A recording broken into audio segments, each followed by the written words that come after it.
Sebelumnya, perkenalkan Bapak, saya Nur Alifia Triandini dari jurusan Pendidikan Agama Islam dari STI Nutur Pendidikan Purwakarta. Nah, Bapak dengan Bapak siapa? Bapak Lukman Rijal.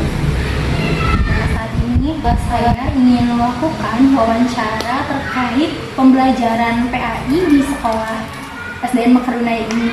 Dan adapun tujuan wawancara ini adalah untuk menganalisis penerapan metode pembelajaran aktif dalam meningkatkan pemahaman peserta didik tentang agama. Saya juga sangat tertarik ingin mewawancarai Bapak untuk berbagi pengalaman yang sangat berharga terkait hal ini dan ingin mengetahui lebih lanjut bagaimana peserta didik merespons dan metode pembelajaran apa sih yang membuat para peserta didik itu semangat belajar agama. Dan jika diperbolehkan, mungkin nanti saya akan bertanya beberapa hal terkaitan dengan hal tersebut. Baik, terima kasih. Alhamdulillah yang untuk ada mahasiswa yang pada saat ini ada kepercayaan untuk mewawancarai tentang bagaimana cara dan pengajaran PAI di wilayah. Mungkin insya Allah Bapak dengan sedikit pengalaman akan membantu buat adik mahasiswa yang pada hari ini, pada pagi hari ini melaksanakan wawancara. Silakan apa yang mau ditanyakan atau bagaimana solusinya nanti kita bicarakan bersama. Terima kasih. Baik Bapak, mungkin di sini saya ada beberapa pertanyaan. Yang pertama itu terkait metode pembelajaran. Yang pertama, apa yang sering Bapak gunakan dalam mengajar PAI di kelas? Metode apa gitu yang sering digunakan dan mengapa Bapak memilih metode tersebut? Baik, terima kasih. Pada kesempatan ini kita berbagi tentang metode yang digunakan oleh adik mahasiswa. Yang sebenarnya semua metode itu bagus, cuman bagaimana cara kita menerapkan dalam situasi dan keadaan yang tepat. Contohnya misalkan yang pertama adalah metode ceramah. Metode ceramah itu baik disampaikan kepada anak-anak ketika kita akan memperkenalkan satu pelajaran yang baru.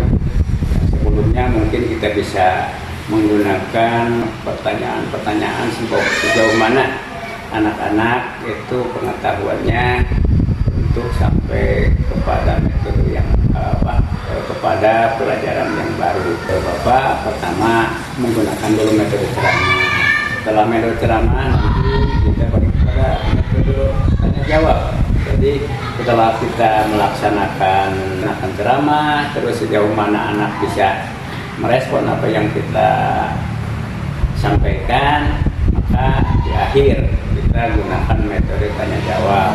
Bahkan mungkin nanti ketika ada kesempatan kita juga menggunakan metode role playing atau bermain bagaimana supaya anak bisa menerima dengan senang hati dan bisa menerima pelajaran dengan baik sehingga masuk ke dalam benaknya bahwa belajar itu sangat menyenangkan.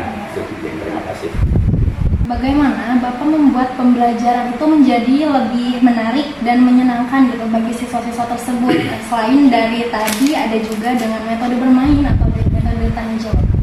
Baik, terima kasih karena memang ini adalah tugas seorang guru untuk mendesain pembelajaran supaya apa yang kita sampaikan kepada anak bisa diterima dan juga bisa menyenangkan. Maka kita gabungkan beberapa metode ya, diantaranya adalah metode ceramah dan menjawab, metode role playing main, dan juga metode-metode yang lain yang sekiranya membantu bahwa anak itu bisa mencapai atau menerima pelajaran yang diberikan sehingga tercapailah keberhasilan.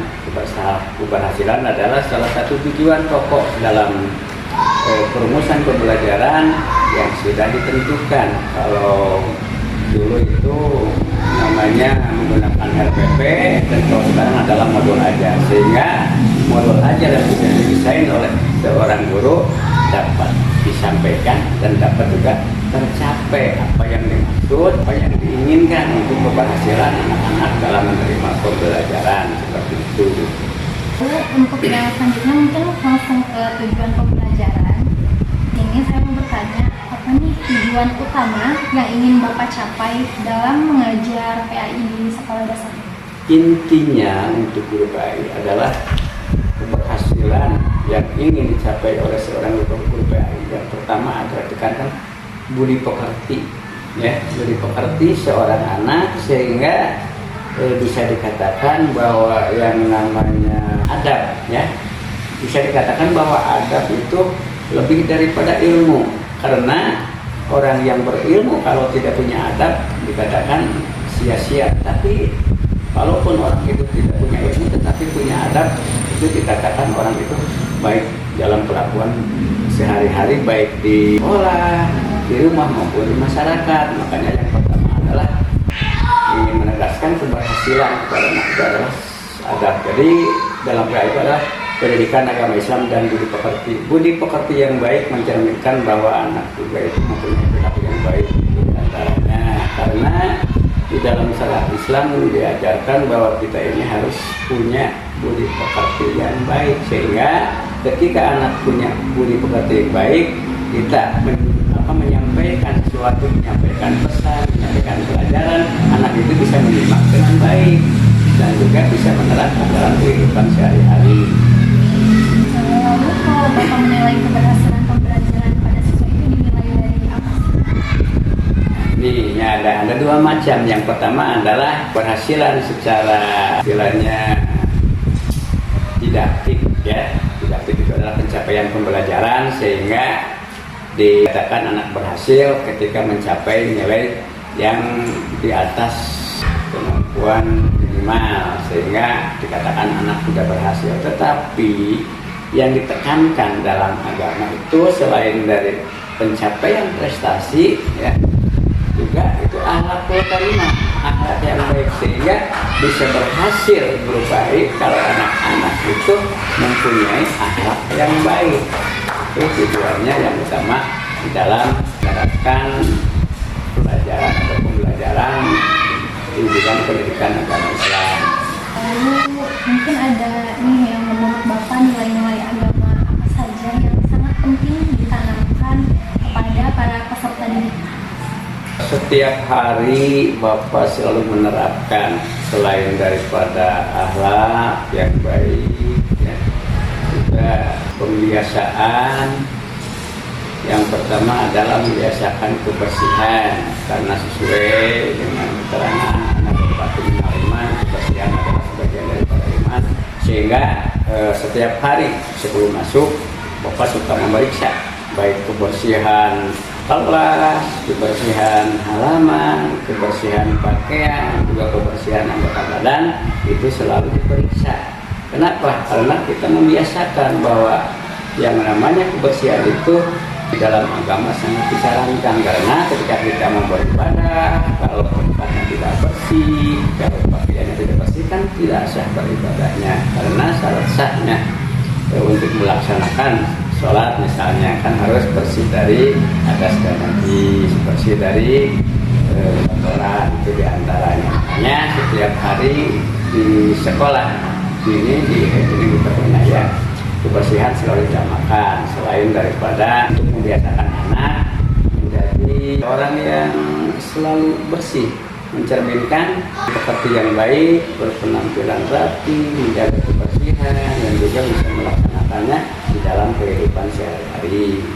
Selanjutnya ada pertanyaan terkait kurikulum. Ya. Apakah ada materi yang menurut Bapak perlu penyesuaian dengan kondisi peserta didik pada saat ini?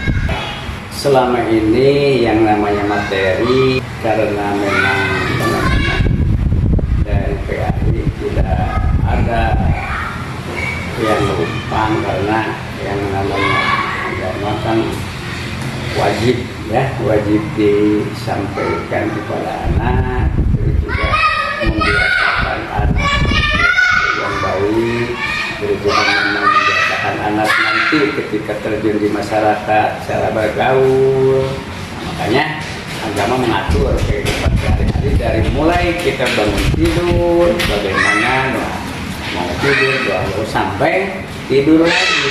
Tata cara dalam Islam diajarkan kita ini harus selalu menerapkan ilmu-ilmu agama itu dari mulai bangun tidur sampai Ini mau bertanya sedikit tentang pengembangan profesi guru di sini. Apa Bapak sendiri mendapatkan kesempatan pelatihan atau pengembangan profesional secara mental? Dan kalau misalnya iya, apakah sekolah itu memberikan bantuan biaya untuk mengikuti pelatihan tersebut bagi guru? Baik, terima kasih ya, karena memang yang namanya pengembangan profesi itu dikatakan wajib ya oleh semua guru, sehingga di dalam setiap tahunnya itu ada kesempatan untuk mengikuti workshop, bahkan anjuran dari pemerintah bahwa guru itu harus selalu berinovasi dari bagaimana caranya pengetahuan yang baru atau metode-metode baru yang didapatkan supaya dalam pembelajaran ini setiap tahunnya semakin meningkat, semakin berhasil, sehingga anak didik itu mampu menyerap dengan baik apa yang kita ajarkan. Itu adalah hasil dari beberapa workshop yang selalu diikuti oleh guru-guru. Bahkan mengenai biaya, mengenai dana, itu sekolah sangat mendukung. Kenapa? Karena memang tujuan pemerintah adalah untuk mencerdaskan kehidupan bangsa. Di antaranya baik secara pengetahuan umum maupun pengetahuan yang non umum, di antaranya adalah seperti pengetahuan pendidikan agama Islam. Karena di sekolah kami anak-anak 100% beragama Islam. Mungkin bisa sharing nih Pak untuk tantangan dan solusi. Nah, yang pertama nih, tantangan apa aja sih yang sering Bapak hadapi dalam belajar PAI sendiri? Ini contohnya misalkan karena memang yang namanya anak-anak berangkat dari beragam latar belakang, beragam orang tua, beragam pendidikan orang tua, beragam juga kebiasaan, sehingga tantangan bagi kami diantaranya bagaimana kesepakatan kelas ketika mau belajar kepada anak, dibuatkan kesepakatan. Maka ketika kita belajar, misalkan yang pertama jangan ribut, harus bisa mengikuti dengan baik. Maka kalau misalkan kesepakatan sudah disetujui oleh semuanya, kita sudah enak melaksanakan pembelajaran karena sudah kesepakatan dengan anak-anak. Contohnya misalkan kalau dalam belajar ada yang ribut, nanti kena hukuman seperti itu ya, yang istilahnya supaya dia itu tidak mengganggu temannya waktu belajar itu.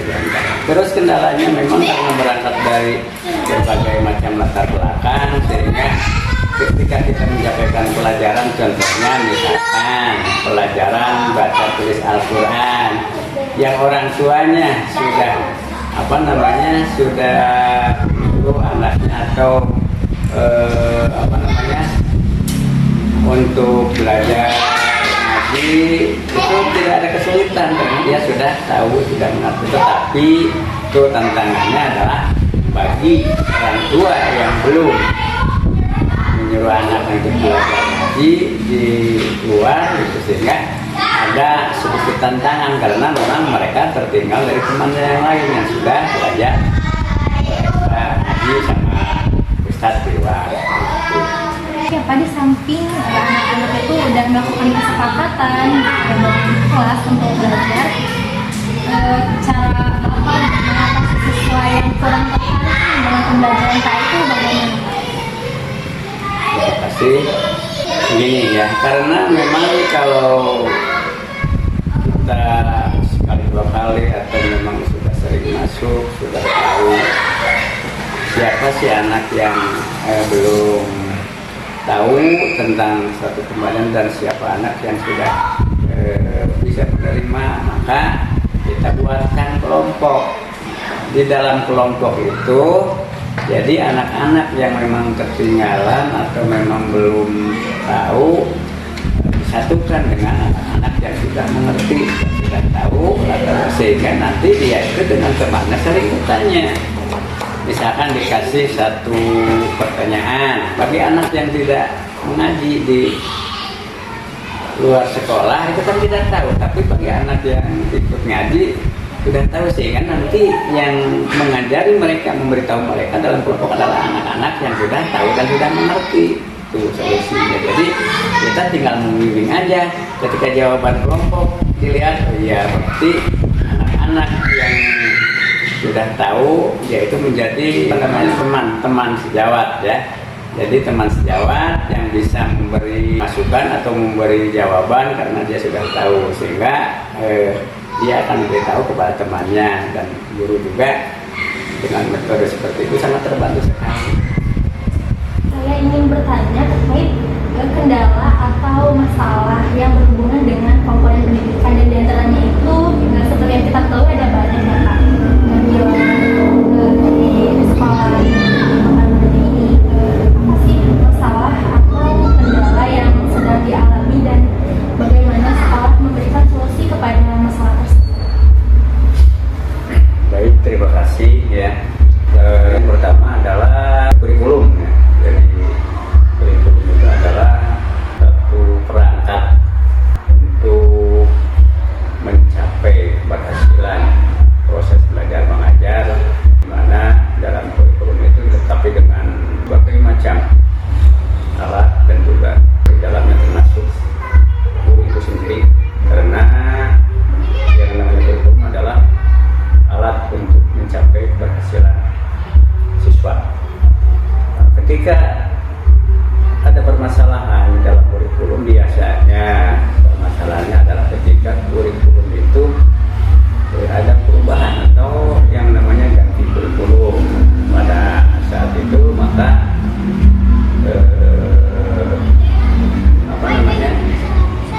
banyak hal yang mesti dipertimbangkan. Yang pertama adalah mengenai sarana dan prasarana, di antaranya adalah buku pembelajaran atau yang namanya buku paket untuk anak, itu di antaranya.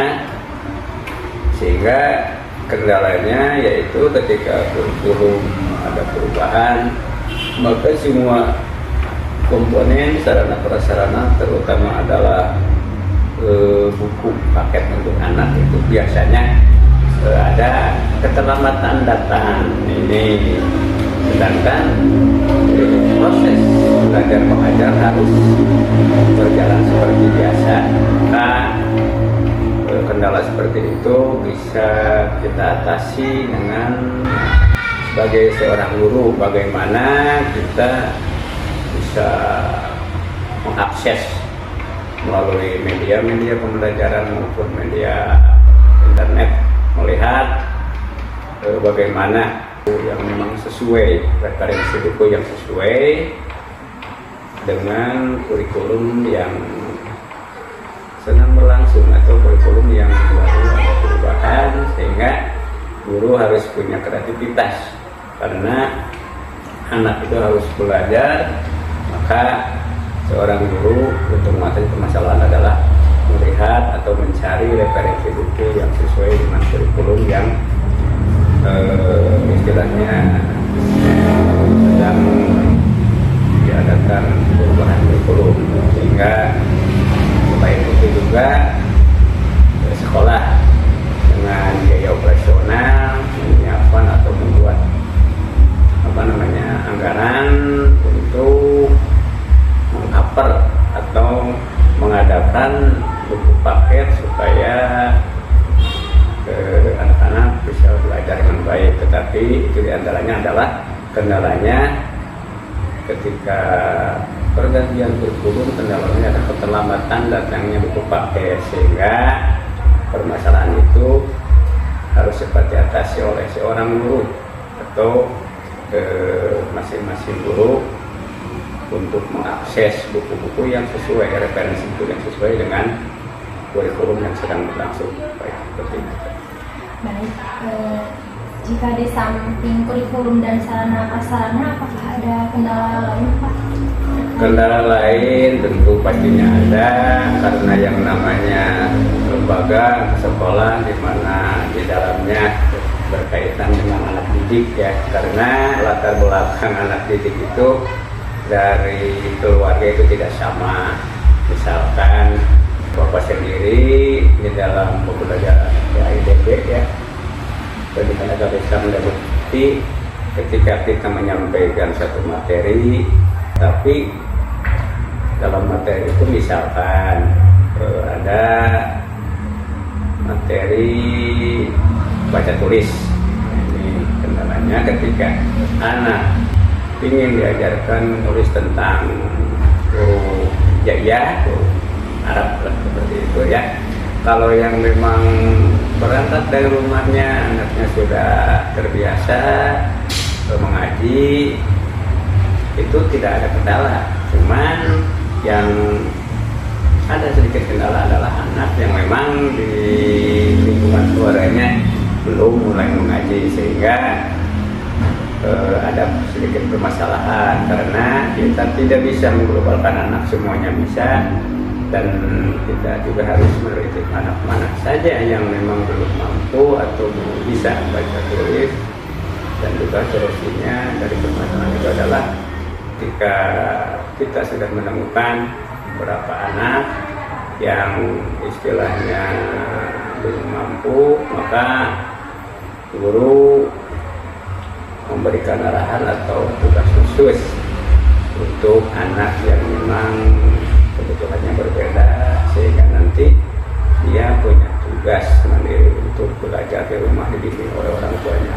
Dan juga nanti ada yang namanya buku penghubung. Buku penghubung itu memberitahukan kepada orang tua bahwa anak bapak atau anak ibu tertinggal masalah seperti ini, sehingga solusinya bisa bisa diselesaikan dengan baik seperti itu. Dan kita sebagai pendidik juga ya Pak, nggak lupa gitu selalu memberi pujian dan semangat gitu untuk para peserta didik supaya mereka itu tetap semangat, dan pasti tentunya kita menghindari ya untuk membandingkan gitu anak peserta didik dengan teman sebayanya yang lainnya, di samping dia sendiri bisa. Itu adalah yang namanya bagaimana caranya kita memberikan reward kepada anak-anak dalam pelaksanaannya, anak yang lainnya juga tidak tersinggung, sehingga kita memberikan contohnya misalkan dalam akhir pelajaran kita suka mengadakan kuis atau namanya itu pertanyaan atau juga post test yang terakhir, walaupun memang kita sambil istilahnya menggali kembali apa yang sudah guru terangkan, dan kita sediakan reward atau berupa tidak terlalu mahal. Contohnya misalkan siapa yang bisa menjawab nanti akan Bapak kasih permen, maka anak itu merasa gembira sehingga dia berlomba-lomba untuk menjawab, dan akhirnya interaktif itu terjadi secara komunikatif ya, jadi secara timbal balik, dan juga kita bisa mengadakan follow up atau mengadakan tindak lanjut sejauh mana pelajaran itu bisa diterima oleh anak dan sejauh mana yang belum bisa diterima oleh anak. Seperti ya, betul ya, karena setiap anak itu unik ya Pak, jadi kita itu membutuhkan kesabaran gitu dan waktu yang konsisten buat melihat hasilnya nanti gitu. Dan sebagai pendidik juga tentunya kita harus selalu siap gitu buat menyesuaikan metode pembelajaran yang sesuai dengan kebutuhan siswa pada saat ini. Karena memang terutama Bapak ya di lembaga sekolah dasar gitu kan, anak kelas 1, 2, 3, 4 sampai anak kelas 6, sehingga situasi juga harus berubah-ubah.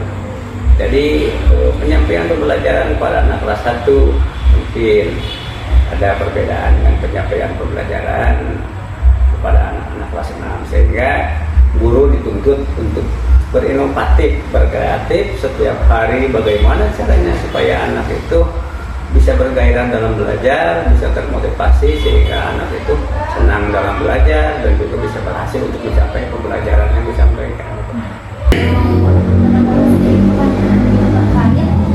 Bagaimana peserta didik yang dia itu tertinggal gitu dengan teman-teman sebaya yang lainnya, atau dia belum bisa membaca, yang baca tulis seperti itu? Baik, terima kasih. Memang tidak menutup kemungkinan karena kemampuan anak itu berbeda, sedangkan pencapaian itu harus sama, sehingga bagaimana seorang guru itu dituntut untuk terus berinovasi, terus berkreasi, untuk terus mencari bagaimana solusinya. Misalkan ada seorang anak yang memang ketika berangkat dari keluarganya itu tidak melalui taman kanak-kanak dulu sehingga tertinggal oleh yang lain, tetapi semua anak itu punya bakat, punya kemampuan individu yang memang harus digali. Contohnya misalkan ketika satu anak masuk mulai kelas 1, dia belum bisa baca tulis.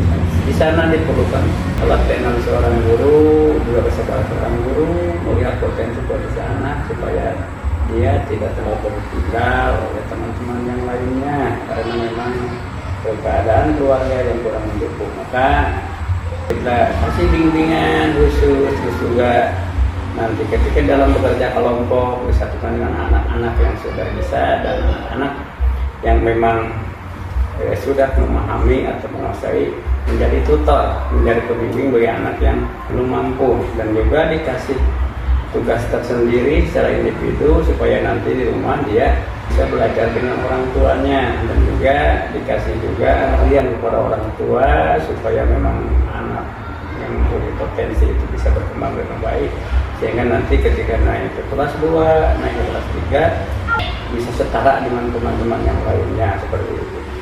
Ya, betul, karena di samping itu kolaborasi antara guru dan orang tua sangat penting ya Kak, dimana ketika di sekolah ya guru memberikan laporan terkait bagaimana perkembangan kita pikir. Kemajuan anak itu tidak terlepas dari beberapa faktor. Pertama adalah faktor keluarga, yang kedua adalah faktor lingkungan, yang terakhir adalah faktor sekolah. Kalau memang sekolah misalkan sudah berusaha terus lingkungannya tidak mendukung dan orang tuanya tidak mendukung, maka susah juga untuk mencapai keberhasilan anak yang antara dengan teman-teman yang lain. Maka dalam teori konvergensi itu dikatakan bahwa keberhasilan anak itu bisa dicapai ketika ada koneksi antara sekolah, keluarga, dan juga lingkungan yang mendukung anak dalam proses pencapaian pembelajaran. Dari masalah yang ada seperti guru, misalnya dari pasangan, dari peserta didik, dan para pendidik juga tentunya pasti para guru-guru di sini selalu melakukan atau mengadakan evaluasi ya Pak secara berkala untuk melihat sejauh mana sih rencana aksi itu telah berhasil dilaksanakan dan diterapkan, dan juga tentunya nanti ke depannya itu akan terlihat dampaknya terhadap kualitas pembelajaran, dan pasti juga terus mencari inovasi-inovasi baru dalam pengolahan sarana dan prasarana sekolah tersebut. Karena memang yang namanya dunia pendidikan itu selalu terkait dengan seorang guru ya. Jadi guru itu tidak mau tidak harus selalu eksis, selalu menggali ilmu, selalu belajar lagi. Kenapa? Karena memang belajar itu diwajibkan, apalagi baik bagi kaum muslimin muslimat ya, belajar terus menggali baik ilmu dunia maupun akhirat, karena memang sudah dikatakan dalam keterangan menurut dunia apalagi ilmi, cuman menurut akhirat apalagi ilmi, momen al-bahuma apalagi ilmi. Jadi kalau memang kita ingin sukses dunia, ingin sukses akhirat, jadi keduanya ya harus dengan ilmu.